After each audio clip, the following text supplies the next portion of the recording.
మిత్రులారా, మై వాపస్ ఆవుంగా అద్భుతమైనటువంటి ఇండియన్ క్లాసిక్స్లో ఒక క్లాసిక్ అండి. ఇంతియాజ్ అలీ తీసినటువంటి బ్రహ్మాండమైన సినిమా. ఇది థియేటర్స్లోకి రాగానే మీకు చెప్పాను, వేల మంది చూశారు, నా రివ్యూ విన్నారు. ఇప్పుడు ఓటీటీలోకి వచ్చిందండి, నెట్ఫ్లిక్స్లో. చాలామంది థియేటర్స్లోకి వెళ్ళి చూసి ఉండరు కదా, ఇప్పుడు కనీసం ఓటీటీలో చూడండి. హిందీ రాకపోయినా సరే మీరు ఎంజాయ్ చేస్తారు. మీ హృదయం అంతా కన్నీళ్లు నింపుకుంటారు. ఆ కన్నీరు అది విషాదంతో ఉన్నటువంటి కన్నీరా, ఒక తాత్విక భావనతో వచ్చిన కన్నీరా, ఒక దేశభక్తితో వచ్చిన కన్నీరా, లేకపోతే మానవతా దృక్పథంతో వచ్చిన కన్నీరా, అదేమో మీకు తెలియదు. మీ సినిమా చూసిన తర్వాత మీకు అర్థమవుతుంది నేను ఎందుకు ఇలా చెప్తున్నాను. ఈ సినిమాని మళ్ళీ ఎందుకు చెప్తున్నానంటే, ఓటీటీలో వచ్చింది, మీరు అందరూ చూస్తారని చెప్పి ఒకసారి చూస్తే మళ్ళీ చూస్తారు. మై వాపస్ ఆవుంగా సినిమా పేరు, మై వాపస్ దేఖూంగా అని అంటారు. మీరు చూసిన తర్వాత కూడా నేను తిరిగి ఈ సినిమాని నేను మళ్ళీ చూస్తానని అంటారు. మై వాపస్ ఆవుంగా అంటే ఏమిటి? ఒక ప్రేమికుడు తన ప్రియురాలకి ఇచ్చినటువంటి మాట, నేను మళ్ళీ వస్తాను అని. ఎప్పుడు ఇచ్చాడు ఆ మాట? ఎక్కడిచ్చాడు ఆ మాట? ఏ సందర్భంగా ఇచ్చాడు? ఇండియా పాకిస్తాన్ విభజన సందర్భంగా, పంజాబ్ కూడా రెండు ముక్కలైన సందర్భంగా, ఇద్దరు ప్రేమికుల హృదయాలు రెండు ముక్కలైపోతున్నటువంటి సందర్భంగా, నేను ఇండియా వెళుతున్నప్పటికీ కూడా ఒక సర్దార్ యువకుడు అంటాడనమాట, మళ్ళీ నీ కోసం వస్తానని ఒక ముస్లిం యువతితో అంటాడు. ఆ యువతి పేరు జియా, ఆ సర్దార్ యువకుడు కిన్ను. అతనే పెద్ద అయిన తర్వాత నసీరుద్దీన్ షా పాత్ర. సో ఇండియాకి వచ్చేసాడు.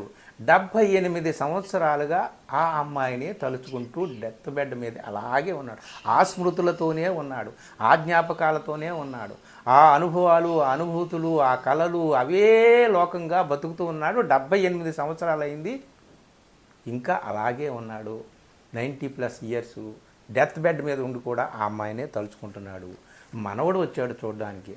అప్పుడు మనవడు తాత దగ్గరుండి, తాత మృత్యువుతో పోరాడుతున్నాడు అని అందరూ అనుకుంటున్నారు. కాదు, తాత ఒకే ఒక్క విషయం కోసం పోరాడుతున్నాడు. అదేమిటయ్యా అంటే, తన ప్రియురాలు జియా నుంచి అనుమతి కోసం. ఇక నేను వెళ్ళిపోవాలి ఈ లోకం వదిలి, నువ్వు నాకు అనుమతి ఇస్తావా అని ఆమె ఆ మాట కోసం ఎదురు చూస్తున్నాడు. మై వాపస్ ఆవుంగా అని మాట ఇచ్చాడు కదా. మరి మై వాపస్ ఆవుంగా అని ఆయన ప్రియురాలకి మాట ఇచ్చి ఇండియా వైపు వచ్చేసాడు. నిజంగా అతను వెళ్ళాడా? వెళ్ళాడు, 2 సంవత్సరాల తర్వాత వెళ్ళాడు. మరి ఆ అమ్మాయిని కలిశాడా? ఆ అమ్మాయి ఇతని కోసం ఎదురు చూస్తుంది, ఇతను ఆమె కోసమే జీవిస్తున్నాడు కదా. ఆ అమ్మాయిని కలిశాడా అంటే కలిశాడు, వెళ్ళాడు. కలిశాడా లేదో సినిమా చూసిన తర్వాత మీకు అర్థమవుతుంది. కలిసి ఏమైంది, లేక కలవకపోతే ఏమైంది, అసలు ఏమైంది? 78 సంవత్సరాలు ఆ అమ్మాయినే తలుచుకుంటూ ఇలాగే అతను కళల్లో ఎలా బ్రతికాడు, ఏమిటి అనేటటువంటిది కథ అండి.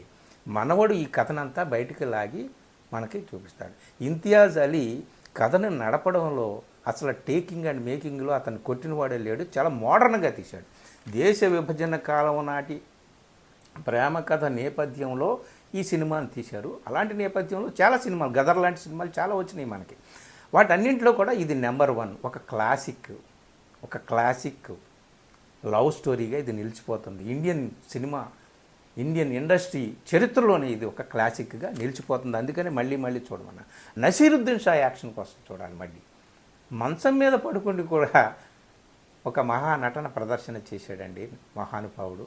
2 చేతులు కాదు కదా, మనకి ఆయనకి నమస్కరించాలంటే 1000 చేతులు కావాలని కోరుకుంటాం. అలాంటి గొప్ప నటన. ఆ నటుడి నటన కోసమైనా సరే మీరు చూడాలి. 78 సంవత్సరాలు ప్రియురాల్ని తలుచుకుంటూ ఉన్నాడు.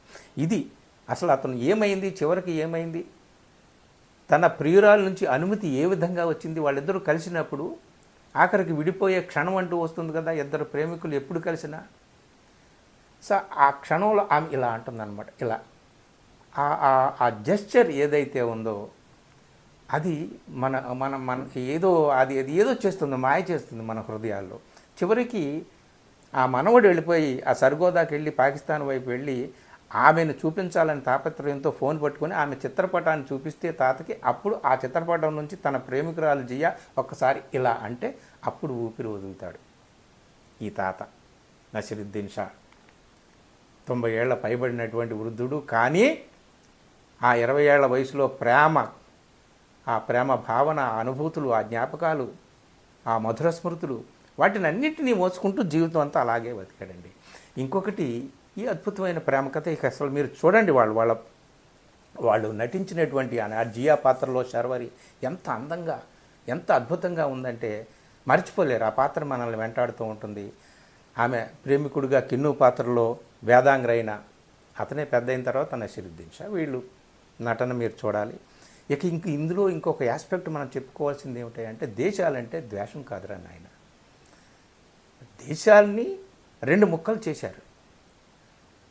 భారతదేశాన్ని రెండు ముక్కలు చేశారు, పాకిస్తాన్, ఇండియా.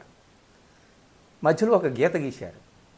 కానీ దేశం అంటే మట్టి కాదు, దేశం అంటే భూభాగం కాదు, దేశం అంటే యువతీ యువకులు, దేశం అంటే పురుషులు స్త్రీలు, దేశం అంటే హృదయాలు, దేశం అంటే ఆత్మలు, దేశం అంటే ప్రేమ. ఇది చెబుతుందండి ఈ సినిమా. ద్వేషించుకోవద్దు.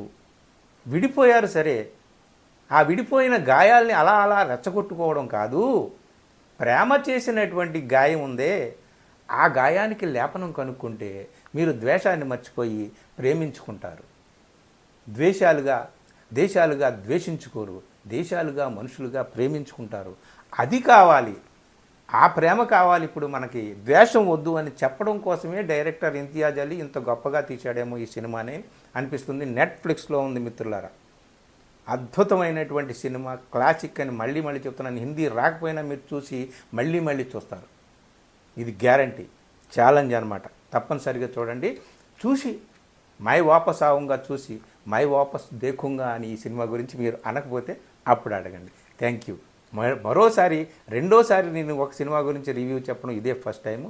మళ్ళీ మీరు చూస్తారని నమ్మకంతోనే నేను చెప్పాను ఈ రివ్యూ. మిత్రులారా, థ్యాంక్ యూ వెరీ మచ్.